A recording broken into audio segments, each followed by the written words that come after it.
Hello दोस्तों, good morning all of you. आज हम लोग बिहार दरोगा और एसएससी के लिए स्पेशल हम लोग हिस्ट्री पढ़ेंगे, जिसमें प्रागैतिहासिक काल का पहला हम लोग उठाएंगे। ठीक है, अगर आप मेरे चैनल पे नए हैं तो चैनल को ज़रूर लाइक और सब्सक्राइब करिएगा। चलिए आगे हम लोग देखते हैं बिना टाइम बिताए हुए, है ना। देखेंगे यहाँ पे क्या है आपका, है ना। ये पूरा कम से कम 2 लाख का क्वेश्चन है ना। ये जितना भी क्वेश्चन बनाया गया है आपका, ये प्रीवियस पेपर का ही है, यानी पूरा क्वेश्चन आया हुआ है जो ही क्वेश्चन है, इसमें कोई आपका आलतू फालतू इसमें नहीं मिलेगा।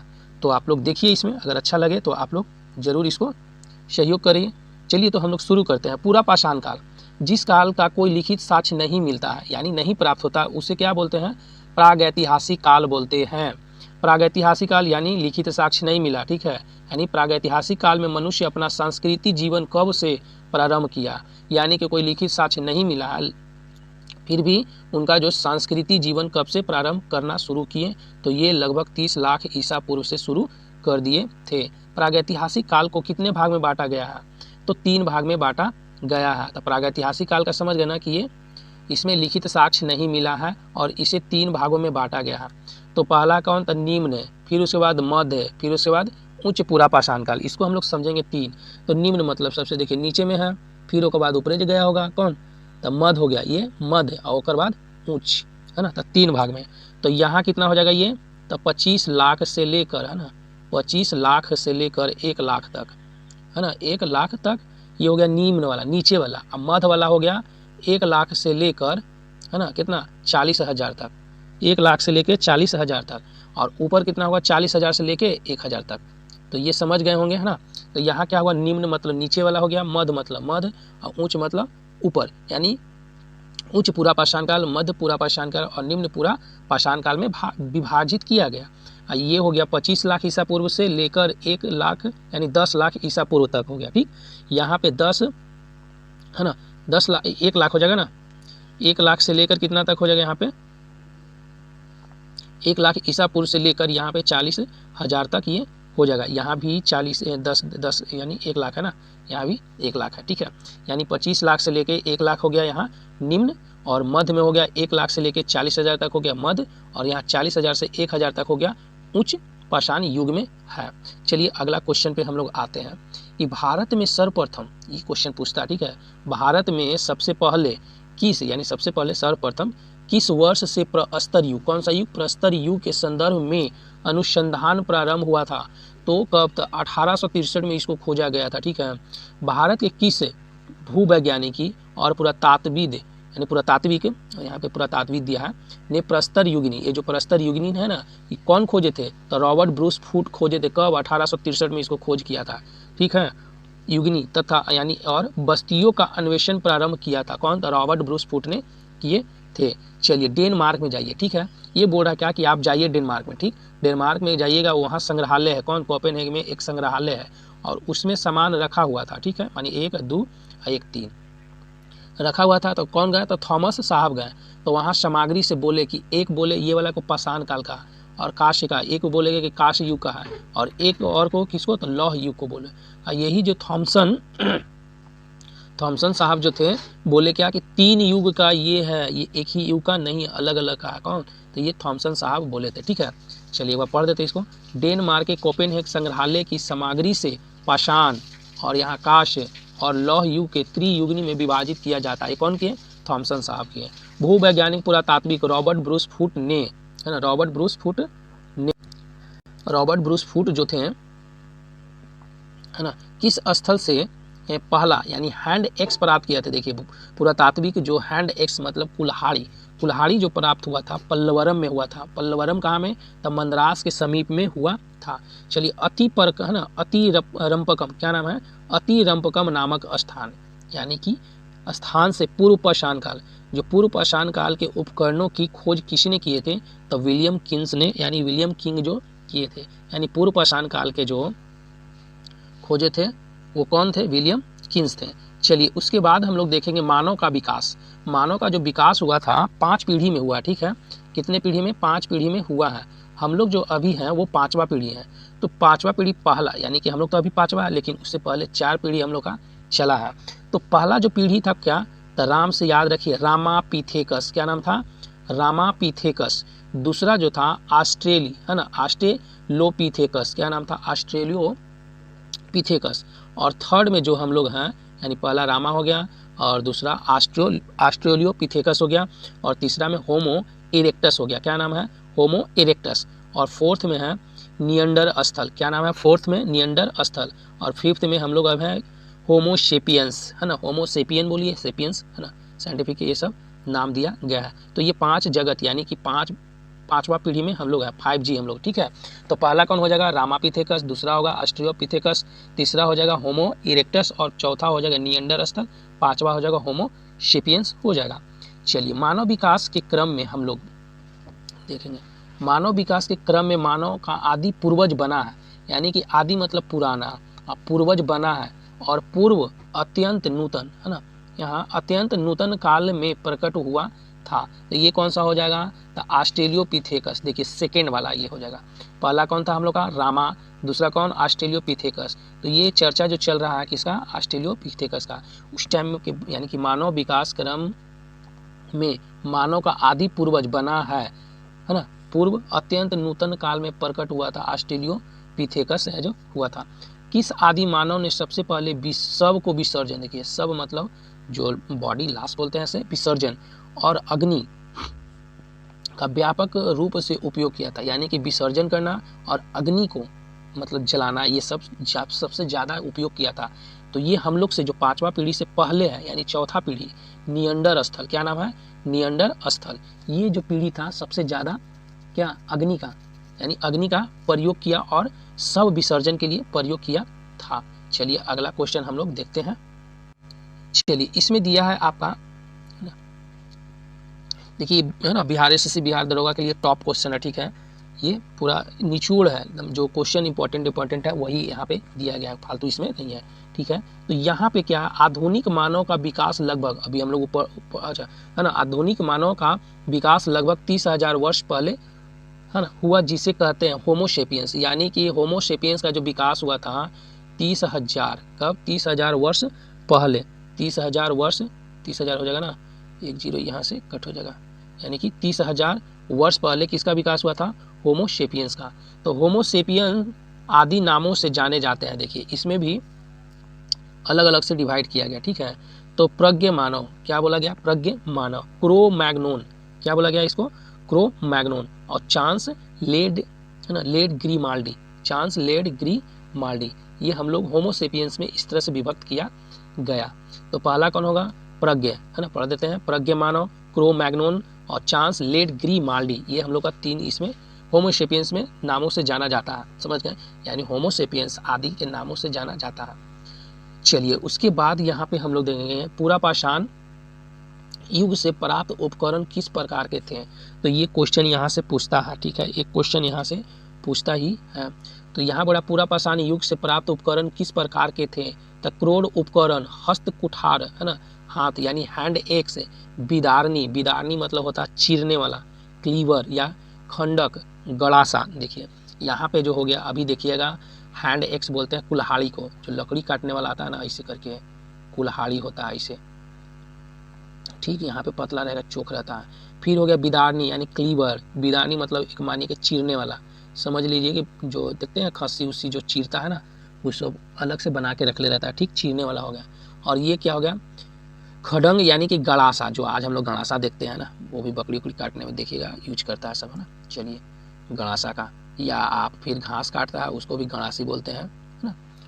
तो वो सब खोज हो चुका था। तो किसका ये सब खोज हुआ था, तो ये पूरा पाषाण काल में हुआ था, ठीक है। पूरा पाषाण युग के उपकरण किन किन क्षेत्रों में पाए जाते हैं, देखिए यहाँ बोलिए कि पूरा पाषाण युग का जो हम लोग का सामान मिला वो कहाँ कहाँ से मिला है। तो एक बोल दिया कौन सा बेलन घाटी, ये मिर्ज़ापुर उत्तर प्रदेश में, यानी कि एक है कौन सा, तो बेलन घाटी है मिर्ज़ापुर में उत्तर प्रदेश में, यहाँ से मिला था पूरा पाषाण युग का सामान मिला है। एक है सोहन घाटी है ना, नर्मदा घाटी, सोहन घाटी हो गया, नर्मदा घाटी हो गया, नर्मदा घाटी हो गया, और भीमबेटका के चित्र है ना चित्रित शैलाश्रयों से मिला है। तो यहाँ ध्यान में रखिए एक कौन सा बेलन घाटी, सोहन घाटी, नर्मदा घाटी, 3 को याद रखिए, कौन सा बेलन घाटी, सोहन घाटी और नर्मदा घाटी। भीमबेटका के एक तो है वहाँ से तो मिलवे किया है ना, पूरा पाषाण युग का सामान यहाँ पे मिला है। पूरा पाषाण हम लोग पढ़ लिए। अब आएंगे मध्य पाषाण। मध्य पूरा पाषाण काल को एक अन्य नाम से जाना जाता है, फलक संस्कृति बोलते हैं उसको। यानी कि हम लोग मध्य पूरा पाषाण काल के हम लोग किस नाम से जानते हैं, तो फलक, है ना, कौन सा, फलक संस्कृति के नाम से हम लोग जानते हैं। मध्य पूरा पाषाण युग के प्रमुख उपकरण थे। देखिए, तो एक तो हम लोग जान गए कि मध्य पाषाण को बोलेंगे फलक संस्कृति से जाने जाते हैं। अगर आपको कोई बोलेगा कि मध्य पाषाण काल, तो आप बोलिए फलक संस्कृति से, है ना, फलक संस्कृति, दोनों का नाम सेम ही हो गया, है ना। अन्य तो मध्य पूरा पाषाण युग के प्रमुख उपकरण थे कौन, बेदनी, छेदनी, खुरचनी। क्या हो जाएगा, बेदनी, छेदनी, खुरचनी, बेदनी, छेदनी, खुरचनी, क्या हो जाएगा, बेदनी, छेदनी, खुरचनी। ठीक है, चलिए आगे। फिर उसके बाद मध्य पूरा पाषाण युग के उपकरण बने थे। ये भी बात सही है कि किस चीज़ से बनाया जाता था, तो सल्कों के बने विविध प्रकार के फलक थे, है ना। चलिए कैसा था, तो मध्य पाषाण काल में, मध्य पूरा पाषाण काल में सल्कों के बने विविध, है ना, विविध प्रकार के फलक थे। उच्च पूरा पाषाण युग के प्रमुख उपकरण, उच्च पूरा पाषाण युग के प्रमुख उपकरण क्या थे, तीक्ष्णी, खुरचनी यानी ब्लेड्स और ब्यूरिन्स, है ना। यहाँ पे तीक्ष्णी मतलब ब्लेड दे दिया, तीक्ष्णी मतलब ब्लेड, खुरचनी मतलब खुरचनी, है ना, ब्यूरिन्स। ये सब पहले का आपका है उच्च पूरा पाषाण युग में। उसके बाद है चापर चापिंग पेबुल संस्कृति। कौन सा, चापर चापिन पेबुल संस्कृति के उपकरण कहाँ से प्राप्त हुआ है, तो सोहन घाटी से ये प्राप्त हुआ। कहाँ से, चापर चापिंग पेबुल संस्कृति के उपकरण कहाँ से, तो ये सोहन घाटी से मिला है। भारत में पूरा पाषाण उपकरण सर्वप्रथम कहाँ से मिला, देखिए भारत में जो बोल रहा है कि पूरा पाषाण उपकरण है जो कहाँ से मिला है, तो ये हम लोग ऊपर पढ़े थे, पल्लवरम, कहाँ, मद्रास तमिलनाडु से मिला है। चलिए उसके बाद आपका दिया है कि परिष्कृत औजार का किस युग को माना जाता है, यानी परिष्कृत औजार को किस युग से माना जाता है, तो ये उच्च पूरा पाषाण युग को माना जाता है। उच्च पूरा पाषाण युगीन हड्डी की बनी, है ना, यानी कि उच्च पूरा पाषाण युगीन हड्डी की बनी मात्र देवी। देखिए हड्डी की जो बना हुआ मात्र देवी की मूर्ति कहाँ से प्राप्त हुआ है, तो ये बेलन की घाटी। तो बेलन घाटी कहाँ में है, तो आपका पड़ जाएगा उत्तर प्रदेश इलाहाबाद में। तो बेलन घाटी कहाँ हो जाएगा, उत्तर प्रदेश इलाहाबाद में। वहाँ से क्या बोल रहा है कि हड्डी का बना हुआ मात्र देवी का, एक तो कहाँ से का मिला है और एक यहाँ पे हड्डी का, लेकिन उच्च पूरा पाषाण काल का, ये किसका, उच्च पूरा पाषाण काल का है। सिहावल, यहाँ पे क्या है कि सिहावल, है ना, सिहावल एवं संघोवा पूरा स्थल कहाँ में है, तो पूछ देगा कि सिहावल और संघोवा पूरा स्थल कहाँ में है, तो निम्न पूरा पाषाण संस्कृति का में, है ना, पूरा स्थल है, तो उसको क्या बोलते हैं, निम्न पूरा पाषाण संस्कृति का, यानी कि ये संबंधित है। चलिए निम्न पूरा पाषाण कालीन स्थल हथनौरा, यानी कि निम्न पूरा पाषाण कालीन हथनौरा नर्मदा नदी की खोज 5, है ना, यानी कि नर्मदा नदी की खोज 5 दिसंबर 1982 में किसने किया था, तो 5 दिसंबर 1982 में कौन किए थे, अरुण सोनकिया। क्या नाम है, अरुण सोनकिया जो है 5 दिसंबर 1982 को खोज किए थे। चलिए आगे हम लोग क्वेश्चन पे आते हैं। चलिए हम लोग पूरा पाषाण काल को पढ़ लिए हैं, अब हम लोग आएंगे मध्य पाषाण काल में। ठीक है, इसमें तो मध्य पाषाण काल में हम लोग पढ़ेंगे। तो यहाँ क्या दिया है कि मध्य पाषाण संस्कृति का महत्व मोटे तौर पर माना जाता है। यहाँ बोल रहा है क्या कि मध्य पाषाण संस्कृति का महत्व मोटे तौर पर माना जाता है। कब से कब, तो 9000 कितना 9000 ईसा पूर्व से लेकर 4000 ईसा पूर्व तक मध्य पाषाण काल को माना जाता है। चलिए उसके बाद पूरा पाषाण काल और नव पाषाण युग के बीच संक्रमण काल को क्या कहा जाता है, तो इसको बोलते हैं मध्य पाषाण काल। यानी पूरा पाषाण काल और नव पाषाण काल, यानी पुराना वाला और नया वाला के बीच में उसको क्या बोला गया, तो मध्य पाषाण काल बोला गया। उसी तरह से आगे हम लोग देख रहे हैं ना, चलिए इसको इरेज करते हैं थोड़ा। यहाँ पे क्या है कि भारत में मध्य पाषाण काल के संदर्भ में सर्वप्रथम जानकारी आर्कीबॉल्ड, कौन, आर्कीबॉल्ड कला, है ना, कार्लाइल, यानी आर्कीबॉल्ड याद रखिए, कार्लाइल ने कब दी, तो ये 1867 से 68 के बीच में हम लोग को जानकारी मिला। ठीक है, मध्य पाषाण काल के उपकरणों की खोज आर्कीबॉल्डी कलाइल ने सर्वप्रथम किस स्थल से किए थे, तो विंध्य क्षेत्र के शैल चित्रों से किए थे। किससे, तो विंध्य स्थल से शैल चित्रों से किए थे, यानी कि विंध्य क्षेत्र से। मध्य पाषाण काल के, यहाँ बोला क्या कि मध्य पाषाण काल के उपकरण बहुत छोटे होते थे जिन्हें कहा जाता था माइक्रोलिथ, है ना, माइक्रोलिथ उपकरण, छोटा जो मध्यपाषाण काल में मिला है छोटा छोटा औजार, उसको बोलते हैं माइक्रोलिथ उपकरण। चलिए, मध्यपाषाण काल के उपकरणों का निर्माण किन पत्थरों से हुआ था? जैस्पर, कौन सा पत्थर अभी है ना, कौन सा पत्थर था? जैस्पर था। कल्स, क्या तो क्या है यहाँ पे? कल्स है ना, कल्स डेनी यानी कल्स डेनी पत्थर था। चट फ्लिंट था, क्वार्टजाइट था। ये तो सब नाम सुने हैं, ये भी नाम सुने होंगे, लेकिन ये नाम दो गो नहीं सुने होंगे, ठीक है। जो मध्यपाषाण काल में उपकरण बनता था यानी पत्थर से, वो कौन सा था? जैस्पर उस पत्थर था, कल्स डेनी पत्थर नाम था, सट क्लिंट और काट है ना क्वार्टजाइट। मध्यपाषाण काल के उपकरणों का आकार प्रकार कैसा था? तो चंद्राकार बनाते थे, चांद की तरह है ना। कैसा बनाते थे? तो चंद्राकार बनाते थे, चांद की तरह बनाते थे, अर्धचंद्राकार बनाते थे, और है ना त्रिभुजामुखी बनाते थे। ये त्रिभुजामुखी बनाते थे, उपकरण को बनाते थे, समझ रहे हैं ना। तो यानी कि यहीं से मैथ का शुरू हो गया होगा धीरे धीरे, है ना। चांद हो गया जो आज हम लोग पढ़ते हैं, है ना, गोला पढ़ते हैं, और चंद्र में आता है त्रिभुज पढ़ते हैं। तो ये सब वहाँ से शुरुआती मान सकते हैं, फिर धीरे धीरे विकास हुआ होगा, बनाने शुरू किए होंगे। मध्यपाषाण काल में पशुपालन के प्राचीनतम साक्ष में देखिए, तब मध्यपाषाण काल में देखिए, इसको याद करने का एक ट्रिक हम बता देते हैं कि पशुपालन कब से शुरू हो गया? तब मध्यपाषाण से। देखते हैं ज़्यादा बड़ा लोग गाय भैंस नहीं पालेगा ढेर सारा, और सबसे ज़्यादा नीच यानी कि जो कम नीच यानी गरीब लोग हैं, तो वो भी ज़्यादा भैंस मतलब नहीं पालते हैं।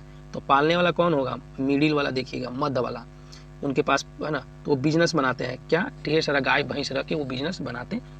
तो इससे याद रखिएगा, जो मध्य में है, मध्यम वर्ग के हैं, वो ज़्यादा रखते हैं बिजनेस के तौर पे। तो वही यहाँ से याद है कि मध्यपाषाण काल में पशुपालन का प्राचीनतम साक्ष्य मिला कहाँ से? आदमगढ़ से। होशंगाबाद मध्य प्रदेश में है ये। आदमगढ़ कहाँ में है? तो होशंगाबाद मध्य प्रदेश में है। बागोर है ना, एक कहाँ? आदमगढ़ हो गया, एक हो गया बागोर, भीलवाड़ा राजस्थान से मिला है। तो एक मध्य प्रदेश से और एक राजस्थान से, बगल में ही है दोनों, है ना, आसपास के ही बगल में है। मध्यपाषाण काल में मानव का अस्थि पंजर का सबसे पहला अवशेष कहाँ से प्राप्त हुआ था? तो सराय, ये कहाँ से हुआ था? सराय नहर महदहा से, यानी प्रतापगढ़। तो सराय नहर याद रखिएगा, सराय नहर कहाँ आपका हो जाएगा? सराय नहर महदहा है ना, प्रतापगढ़ उत्तर प्रदेश से हो जाएगा। मध्यपाषाण संदर्भ है ना, पाषाणिक संदर्भ में वन्य यानी कि वन्य धान का प्रमाण कहाँ से मिला? पहले ये क्या था? धान जंगलीय न था, लेकिन आज हम लोग क्या उसको खाने में उपयोग कर रहे हैं। पहले का तो जंगलीय था, तो अब इसको हम लोग खाने में उपयोग कर रहे हैं। तो प्राण यानी प्रमाण कहाँ से प्राप्त हुआ था? ये चेपा, कौन सा था? चौपानी, चौपानी मांडो इलाहाबाद उत्तर प्रदेश से मिला है, यानी धान का साक्ष्य प्रमाण मिला है कहाँ से? तो चौपानी मांडो, नाम क्या है? चौपानी मांडो, ठीक है। कहाँ का है ये? इलाहाबाद उत्तर प्रदेश का है। चलिए, उसके बाद हम लोग देखेंगे भारत के किस शिलाखोह यानी कि शिलाखोह से सर्वाधिक चित्र प्राप्त हुआ। ये तो बहुत बार क्वेश्चन पूछा है। भीमबेटका कहाँ में? तब मध्य प्रदेश में है। किस मध्यपाषाणिक स्थल से हड्डी के बने उपकरण प्राप्त हुए हैं? अभी हम लोग ऊपर पढ़े थे, तब महदाहा, कहाँ से? महदाहा प्रतापगढ़ उत्तर प्रदेश से ये है। किस मध्यपाषाण कालीन, यहाँ बोला कि कौन मध्यपाषाण कालीन, जो हम लोग गाय भैंस पालना शुरू किए थे, ठीक है, मध्यकाल में, पाषाण कालीन स्थल से एक ही कब्र में 3 मानव कंकाल मिला है। तो देखिए दमदमा। तो बोलते हैं इसको याद करने के लिए कैसे याद करेंगे? माने एक है ना, ढेर सारा दोस्त आ जाता है ना, तो दोस्त आ जाता है तो देखते हैं ओकर ऊपर वो, ओकर ऊपर वो, ओकर ऊपर वो, है ना, मतलब उसके ऊपर वो बैठ जाएगा, उसके ऊपर वो, उसके ऊपर वो, है ना। तो दम दम, अब फिर ऊपर से हुमचने लगा ऐसे दम दम, तो उसको दमदमा बोलेंगे हम लोग, ठीक है। तो हम इस तरह से इसको याद किया, ठीक है। तो यानी कि मध्यपाषाण स्थल हो गया, ठीक, और एक ही कब्र में 3 मानव मिले, है ना। तो ये कहाँ? दमदमा से मिला था। भारत में मानव का सर्वप्रथम साक्ष्य कहाँ से मिला? तो ये नर्मदा घाटी बोरी महाराष्ट्र से मिला है। तो कौन सा? नर्मदा घाटी से मानव का साक्ष्य मिला है, जो भारत में बोरी महाराष्ट्र में पड़ता है। एक है आगे, किस प्रागैतिहासिक भारतीय स्थल से होमो इरेक्टस, है ना, होमो इरेक्टस मानव की खोपड़ी मिली है? यानी कि आदमी का खोपड़ी कहाँ मिला था? हथनौरा नर्मदा घाटी में मिला है। यानी नर्मदा घाटी में साक्ष्य मिला है मानव का, और खोपड़ी भी मिला वहीं पे। भारतीय प्रागैतिहासिक, यहाँ पे बोला भारतीय प्रागैतिहासिक टेक्स्ट बुक, जो टेक्स्ट बुक किस क्षेत्र को कहा जाता है? तो बेलन घाटी को कहा जाता है, जो बेलन घाटी कहाँ में? इलाहाबाद के उत्तर प्रदेश में पड़ता है। चलिए, उसके बाद आगे हम लोग देखते हैं। फिर है भारत में ज्ञान, है ना, ज्ञात यानी भारत में जो मिला विशालतम मध्यपाषाण वास वाला स्थल। देखिए वास यानी कि इन लोग क्या किए थे? वास करने लगे थे। वास मतलब एक जगह रहना शुरू कर दिए थे। ये कहाँ से मिला साक्ष्य? तो ये बागौर से मिला है। कहाँ से? बागौर से, भीलवाड़ा राजस्थान में मिला है। बागौर साइट के सभी, है ना, यानी कि बागौर साइट के संबंध सही कथन है। यह राजस्थान में अवस्थित है। देखिए बागौर के लिए, ठीक है, यहाँ पे जो दिया गया है, देखिए इसको हम लोग एक बार पढ़ लेते हैं बागौर से। यहाँ पे क्या है, जैसे इसमें बोला है कि भारत में ज्ञात विशालतम मध्यपाषाण वास वाला, विशाल बहुत बड़ा, है ना, और जो मध्यपाषाण काल में जो वो लोग निवास करते थे वो बागौर में निवास करते थे, जो भीलवाड़ा राजस्थान में ये पड़ता है। यहाँ बागौर साइट के संबंध में सही कथन क्या है, यानी कहने का मतलब ये लोग अस्थाई यानी रहते थे, तो यह राजस्थान में अवस्थित है। ये बात सही है कि राजस्थान में वो है। इसके विशुद्ध मध्यपाषाण काल, है ना, मध्यपाषाण पाक मृद भांड चरण के होने का संबंध में हमारे पास यानी कि 5365 से लेकर 3775 ईसा पूर्व की कार्बन तिथियां हैं। मतलब क्या है कि यहाँ पे जो मिला, हमको मिला क्या कि पाक मिला है ना, पाक मृद भांड मिला है।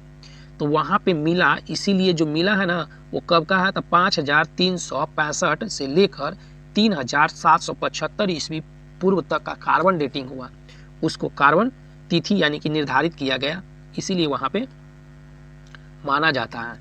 चलिए उसके बाद है क्या कि जब्बू, बैल, भेड़, बकरी, सूअर का करीब 5000 ईसा पूर्व से ही पालतू पशु के रूप में पालन किया जाता था। तो समझ गए यहाँ से कि 5000 ईसा पूर्व पहले हम लोग जम्बू, ये तो पता नहीं जम्बू क्या है, ठीक है, फिर बैल, ये बैल तो सबको पता है, भेड़, बकरी, सूअर को पालन किया जाता था। चलिए आगे हम लोग क्वेश्चन पे चलिए उसके बाद हम लोग देख रहे हैं यहाँ पे किस स्थल, बोल रहा है किस स्थल पर मानव जीवाश्म पूरा पाषाण कालीन औजार के साथ स्वस्थानीय मानव पाए जाते हैं, यानी कि पूरा कौन सा स्थल से मानव का जीवाश्म मिला है, पूरा पाषाणिक औजार के साथ मिला है। तो ये कौन, हथनौरा, नर्मदा घाटी, महाराष्ट्र में। चलिए वह मध्य पाषाणी काल यानी कालीन स्थल जहाँ से पशु वध स्थल यानी कि बूचड़ खाना मिला। देखिए यानी आज से नहीं उत्तर प्रदेश में मिला, अभी भी उत्तर प्रदेश में है ना बूचड़ खाना बहुत सारा, मोदी बोल रहे हैं, योगी जी है ना, योगी वहीं पे है ना। तो यहाँ पे पशु वध स्थल बूचड़ खाना है, तब मह दहा से है, ये आज का नहीं है, मध्य पाषाण कालीन से ही चलते आ रहा है, ठीक है। फिर उसके बाद है सराय नाहर और महदहा। सराय नाहर और महदहा गंगा घाटी के मध्य पाषाण संस्कृति से ये संबंधित है। तो गंगा घाटी के मध्य पाषाण संस्कृति से संबंधित है। प्राचीनतम कलाकृतियों का प्रमाण किस काल से संबंधित है, यहाँ बोल रहा है क्या, प्राचीनतम कलाकृतियों का प्रमाण किस काल से संबंधित है, तो ये किससे संबंधित है, तो उच्च पूरा पाषाण काल तथा मध्य पाषाण काल से संबंधित है। उसके बाद क्या है, यहाँ पे मध्य पाषाण के प्रमुख स्थल, ये क्वेश्चन एक पूछता ही है, ठीक है। तो हम लोग यहाँ से देखेंगे मध्य पाषाण के जो पूरा है ना स्थल यानी कि प्रमुख स्थल। तो वीर, क्या नाम है, वीर भानु, है ना, वीर भानपुर, यहाँ कहाँ में ये, तो ये पश्चिम बंगाल में वीर भानपुर पड़ता है। फिर उसके बाद है क्या, लखनाज, क्या नाम है, लखनाज जो है गुजरात में पड़ता है, कहाँ, लखनाज है जो गुजरात में ये पड़ता है। टेरी, टेरी बोलेगा तो तमिलनाडु। आदमगढ़ मध्य प्रदेश में। बागौर, है ना, बागौर कहाँ, राजस्थान में ये पड़ता है बागौर। सराय नाहर उत्तर प्रदेश में। महदहा, सराय नाहर और महदहा उत्तर प्रदेश में, बागौर बोलेगा राजस्थान में, आदमगढ़ बोलेगा मध्य प्रदेश में ये पड़ता है। उसके बाद है क्या, मध्य पाषाण। मध्य पाषाण कालीन गुफा चित्रकारी में किस प्रकार के कला प्रदर्शित करती है, तो आखेट है, नृत्य है और युद्ध की है। भारत में किस नवपाषाण कालीन स्थल की सर्वप्रथम खोज की गई थी, तो लिंग सुगर, क्या बोला, लिंग सुगुर, कब, 1842 में मैसूर में। यानी भारत में किस नवीन, है ना, नवपाषाण कालीन स्थल के सबसे यानी सर्वप्रथम खोज किया गया था लिंग सुगर से, ठीक है। अब हम लोग आ जाते हैं किसमें, मध्य पाषाण के बाद आ जाएंगे नवपाषाण काल में एंट्री कर चुके हैं।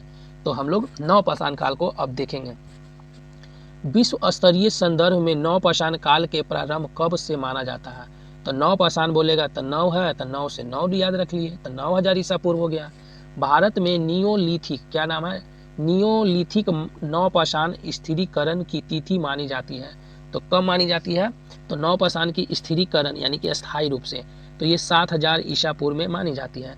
भारतीय उपमहाद्वीप में नवपाषाण युग की एक ऐसी बस्ती, है ना, एक ऐसी बस्ती के साक्ष्य प्राप्त हुए जिसका काल 7000 ईसा पूर्व बताया गया। वह कहाँ में है? तो मेहरगढ़, बलूचिस्तान, पाकिस्तान में। यानी मेहरगढ़ कहाँ? बलूचिस्तान, पाकिस्तान में है।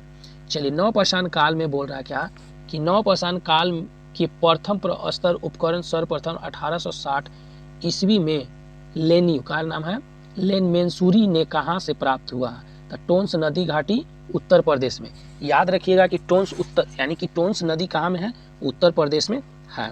चलिए, उसके बाद है कि वह स्थल जहाँ है ना, वह स्थल जहाँ से पाषाण संस्कृति से लेकर हड़प्पा संस्कृति तक का सांस्कृतिक अवशेष प्राप्त हुआ था मेहरगढ़ से। कहाँ ये मेहरगढ़ कहाँ में हो जाएगा?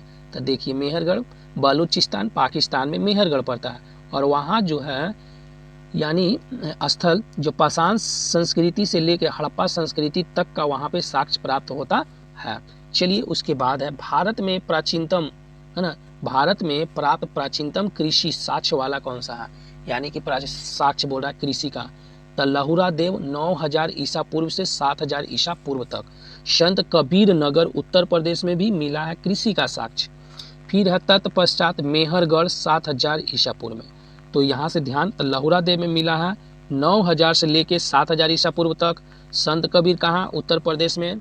तो ये भी तत्पश्चात मेहरगढ़। उसके बाद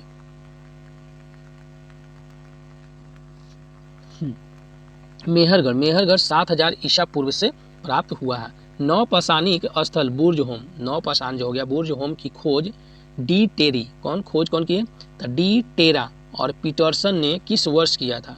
तो बुर्ज-होम हो गया, ठीक है। ये तो कौन खोज किया था इसको? तो डी टेरा और पीटरसन ने कब? 1935 में। भारत शासन अधिनियम 1935 है ना, तो यही 1935 से ही खोजे थे बुर्ज-होम को। चलिए, उसके भारत में सर्वप्रथम चावल के साक्ष्य किस स्थान से मिला?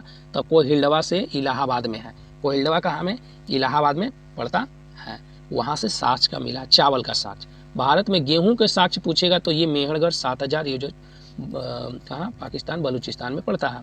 तो मेहरगढ़ उधर हो जाएगा, ठीक। चलिए, भारतीय उपमहाद्वीप क्या हो जाएगा यहाँ पे? भारतीय उपमहाद्वीप में पालतू भैंस के प्राचीनतम साक्ष्य मिले हैं तो मेहरगढ़ से। अगर पालतू भैंस है तो कहाँ से? मेहरगढ़ से प्राप्त हुआ। चलिए, तो हम लोग देख रहे हैं नवपाषाण काल है ना, तो किस नवपाषाणिक है ना स्थल से मानव कंकाल के साथ कुत्तों को कंकाल अवशेष मिले हैं? यानी कि आदमी के तो है ही है, इसमें कुत्तों के साथ में है। तब बुर्ज-होम कहाँ? जम्मू कश्मीर से प्राप्त हुआ है। तो जम्मू कश्मीर में कौन हो गया? बुर्ज-होम। बुर्ज-होम में क्या हो गया कि आदमी तो मरा था, आदमी का भी लाश है और कुत्ता का भी लाश है। तो ये कहाँ से? तो बुर्ज-होम। तो इसको कैसे याद रखेंगे कि बूढ़ा था तो बूढ़ा कुत्ता बहुत प्यारा था उसका। तो कुत्तों के समझिए कि कुत्ता तो है ना, कुत्ता को यानी कि जान के मार के डाल दिया होगा ना। ऐसा तो नहीं हुआ होगा कि जब उसका मालिक मर गया तो कुत्ता भी मर गया होगा, है ना। तो ऐसा नहीं होगा, या बाद में कुछ ऐसा होगा। तो यहाँ पे क्या होगा? उसको जान के मार दिया होगा, मे भी, है ना। ये सब सोचने वाला बात है, बाकी इसका कोई अति तो ऐसा नहीं बताया गया। हो गया था। बुर्ज-होम कहाँ? जम्मू कश्मीर मिला है। कुत्ता, मानव के साथ कुत्ता भी मिला है। किस नवपाषाण कालीन स्थल से गर्ता आवास जो हम लोग अभी बोलते हैं ना अंडरग्राउंड रूम, तो वो हो जाएगा गड्ढा घर के साक्ष्य प्राप्त हुए हैं। तो बुर्ज-होम गुप्त कराल से, यानी बुर्ज-होम गुप्त कराल से मिला है। बुर्ज-होम जम्मू कश्मीर में, गुप्त कराल वहाँ से मिला। जो आज मॉल देखते हैं ना, मॉल में जाइएगा तो अंदर नीचे गाड़ी लगाने के लिए बना था, लेकिन उस टाइम पहले घर रहता था, ठीक है।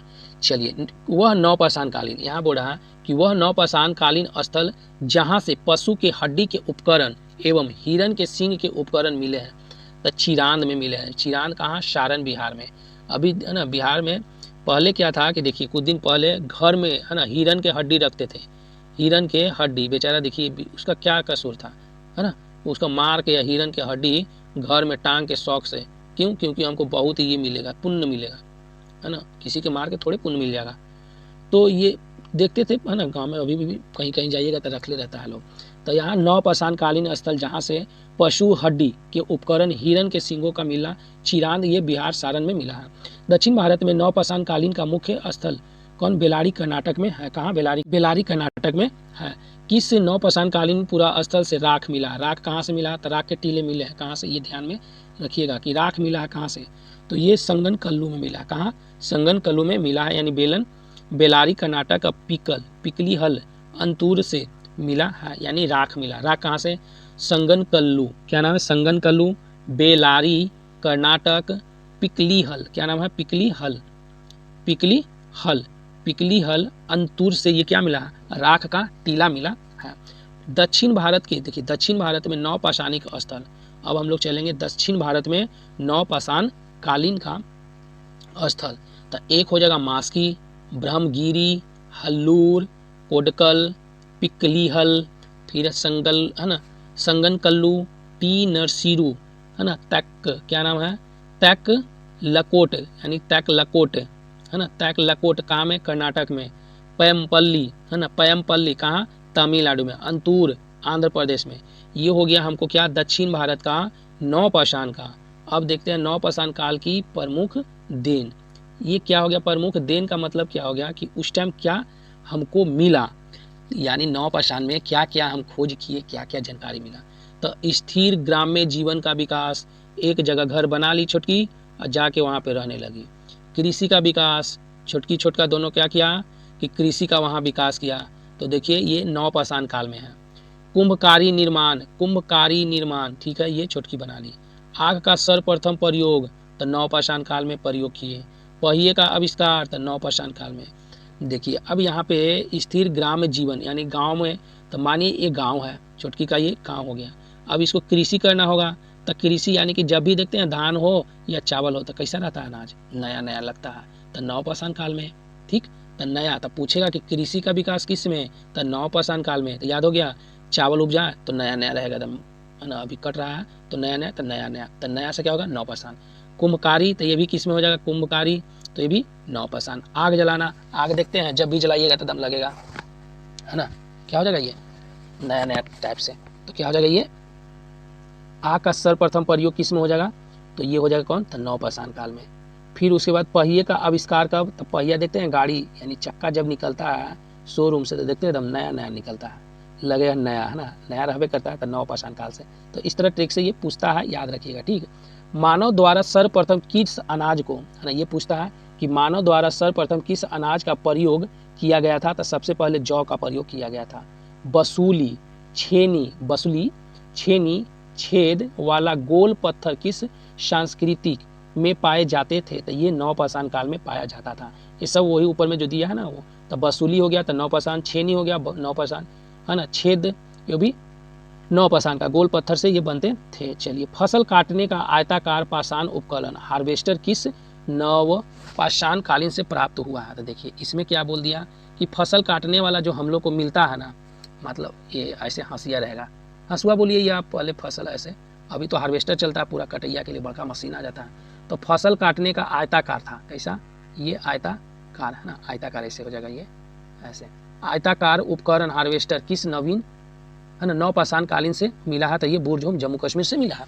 किस नवपाषाण स्थल से पशु बाड़े, पशु बाड़े मतलब समझ रहे ना, पशु का घर, पशु बाड़े का प्रमाण मिला है, तो महगढ़ा से, कहाँ, महगढ़ा से मिला है।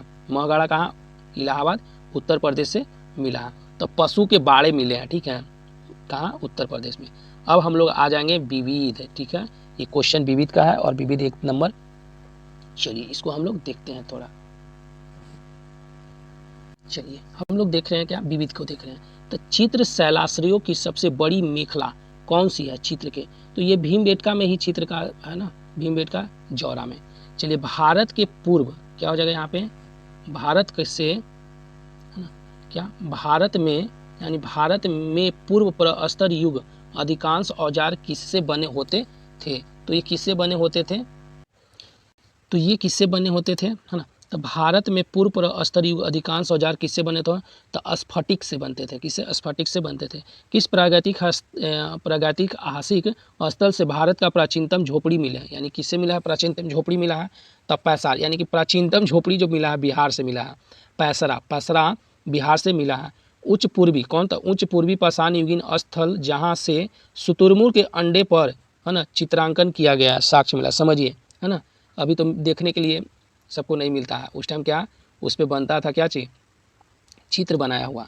तो फिर से इसको पढ़ देते हैं, उच्च पूर्व यानी पाषाण युगीन स्थल जहाँ शुतुरमुर्ग के अंडों पर चित्रांकन का साक्ष्य मिला है, तब पाटने से मिला, कहाँ, पाटने से मिला है।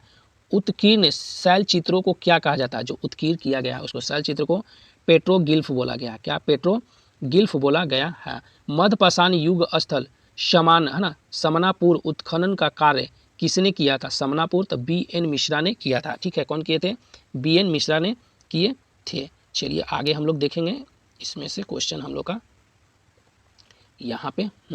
चलिए यहाँ पे क्या हो गया? उच्च पुरापाषाण। चलिए यहाँ क्या है कि उच्च पुरापाषाण काल को किस एक अन्य नाम से जाना जाता है? तो मेन क्या नाम है? मेगदिलियन संस्कृति और ब्लेड संस्कृति के नाम से उच्च पुरापाषाण काल को हम लोग जानते हैं। फिर उसके बाद तोम्बो ज्वालामुखी राख सर्वप्रथम कहाँ से प्राप्त हुआ था? तो कहाँ से प्राप्त हुआ था? तो सोन घाटी से प्राप्त हुआ था। यानी तोम्बो ज्वालामुखी राख सर्वप्रथम कहाँ से प्राप्त हुआ? तो सोन घाटी से प्राप्त हुआ। मध्य सोन नदी यानी कि मध्य जो सोन नदी है, सोन नदी का प्राचीनतम भूतात्विक जमाव का क्रम सिहावल, पटपरा और बाघोर और खैतानी में है। चलिए प्रागैतिहास के क्या यहाँ प्रागैतिहास के अध्ययन का विषय क्या है? तो निरक्षर समाजों का इतिहास है। प्रागैतिहास का अध्ययन का विषय क्या है? निरक्षर मतलब थे, वो लोग नहीं जानते थे। ठीक है, हस्त कुठार उपकरण किस विधि के उपकरण थे? तो बाइफेरियल, क्या नाम है? बाइफेशियल। यानी हस्त कुठार उपकरण की किस विधि के उपकरण थे? तो बाइफेशियल था, है ना, बाइफेशियल। पूर्व पाषाण कालीन लोग मुख्य धंधा क्या था? पूर्व पाषाण काल का धंधा क्या था? शिकार करना, शिकार करके खाते थे पीते थे, है ना। आज हम लोग ना बहुत बोलते हैं ना, लेकिन उस टाइम क्या था? शिकार करना। चलिए किस क्षेत्र में पुरापाषाण काल यानी कौन सा क्षेत्र है जो पुरापाषाण काल, मध्यपाषाण काल और नवपाषाण काल के अवशेष मिले? तीनों का। तो बेलन घाटी, विंध्य क्षेत्र और नर्मदा घाटी से ये प्राप्त हुआ है, तीनों का साक्ष्य मिला है। ग्राउंड स्टोन टूल्स किसका घोतक है? तो कृषि अर्थव्यवस्था से संबंधित है। ग्राउंड स्टोन, वो लोग कृषि करते थे ना, आज भी हम लोग कृषि पे ही है। कोरोना में सबको कृषि दिखा दिया था, है ना। पाषाण उपकरण निर्माण केंद्र इशामपुर किस राज्य में पड़ता है? तो कर्नाटक में पड़ता है। यानी कौन सा है? पाषाण उपकरण निर्माण, वहाँ पे क्या होता था? पाषाण काल में उपकरण बनता था, केंद्र था इसामपुर। कहाँ? इसामपुर। और ये कहाँ में? कर्नाटक में अभी है। 2001 में भारत के किस स्थान से एक पूरा अश्मीकृति मानव शिशु कपाल प्राप्त हुआ? यानी बच्चा का कपाल प्राप्त हुआ है। तो ओदे केरल से प्राप्त हुआ है। कहाँ से? ओदे केरल से प्राप्त हुआ है। भारत में प्रागैतिक हासिक पुरा स्थल, भारत में जो प्रागैतिक हासिक पुरा स्थल का जनक किसे माना जाता है? तो कनिंघम साहब को माना जाता है। चलिए उसके बाद यहाँ दिया है पाषाणकालीन संस्कृतियों का कालानुक्रम यानी अनुक्रम। तो पाषाण काल में क्या हो जाएगा? पहला हो जाएगा एबी बेली, हो गया एसूली, मोस्तारी, बगदालिनी, क्या मगदालिनी, मोस्तारी, एशूली और एबी बेली। एबी बेली हो गया।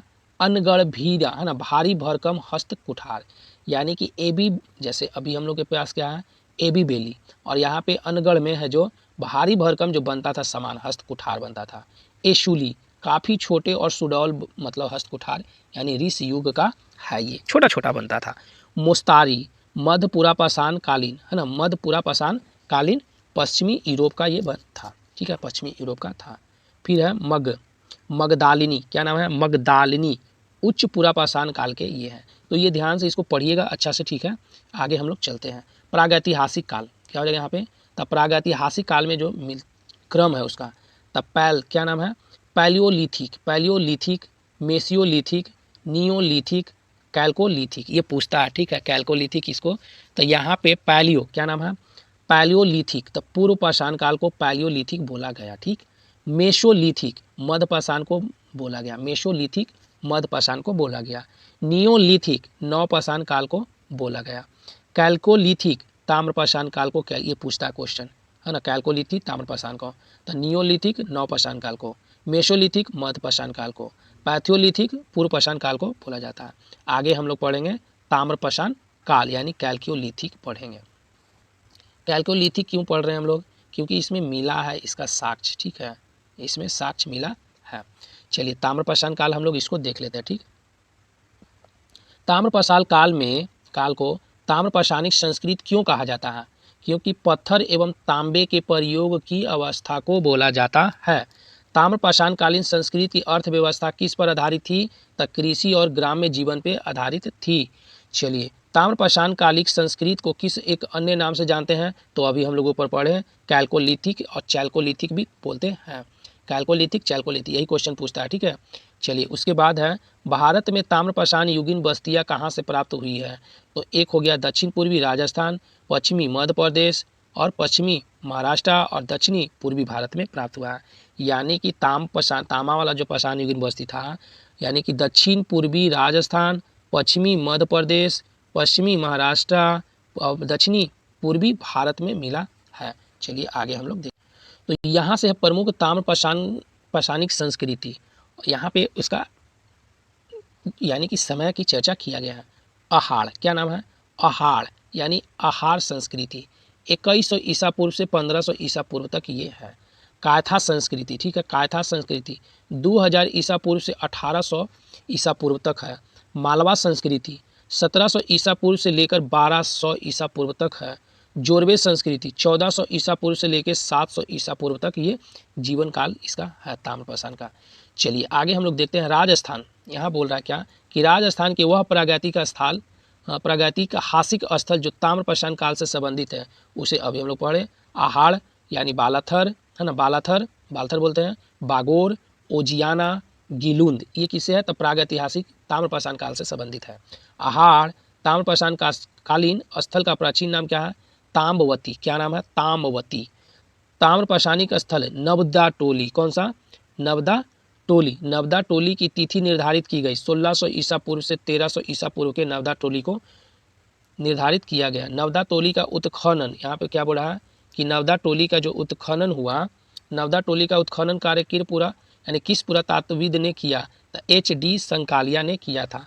ताम्रपाषाण काल में महाराष्ट्र में लोग मृतकों को घर के फर्श के नीचे किस तरह रखकर दफनाते थे, तो उत्तर से लेके दक्षिण, जो आज हम लोग उत्तर दक्षिण मुड़ी करते हैं ना, वही क्या करते थे, पहले अपना घर में ही दफना देते थे, ठीक है। चलिए उसके बाद है जोरवे संस्कृति के अंतर्गत कौन सा ताम्रपाषाणिक स्थल है, यानी जोरवे संस्कृति के साथ में कौन सा है, तो यहाँ पे हम लोग को कौन सा, तन्नेवास, दैमाबाद, कोठे, इनाम गांव, चंदोली। किस ताम्रपाषाण कालीन स्थल से मात्र देवी की प्रतिमा मिली, तो इनाम गांव से मिला है ताम्रपाषाण कालीन का, ठीक है। कौन सा, यहाँ बोला कौन सा ताम्रपाषाणिक स्थल सबसे बड़ा है, तो दैमाबाद, कौन सा, दैमाबाद। किस ताम्रपाषाण कालीन स्थल से तांबे का रथ मिला प्राप्त हुआ है, तो दैमाबाद से प्राप्त हुआ है।